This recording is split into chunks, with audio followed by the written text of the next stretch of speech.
हरि ओम नमो नमः। रात्रिशयनस्तुतिः। जले रक्षतु वाराहः, स्थले रक्षतु वामनः, अटव्यां नारसिंहश्च संवतः पातु केशवः। अगस्त्योर्माधवश्चैव मुचुकन्दो महाबलः, कपिलो मुनिरास्तिकः पञ्चैते सुखशायिनः।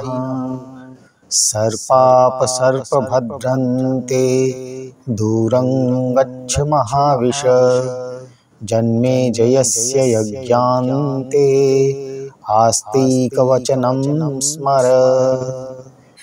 विश्वेश्वरीं जगद्धात्रीं स्थितिसंहारकारिणीं, निद्रां भगवतीं विष्णोरतुलां तेजसः प्रभो। तिस्रो भार्याः कफल्लस्य दाहिनी मोहिनी सती, तासां स्मरणमात्रेण चौरो गच्छति निष्फलः। इति रात्रिशयनस्तुतिः सम्पूर्णा। हरिः ओम।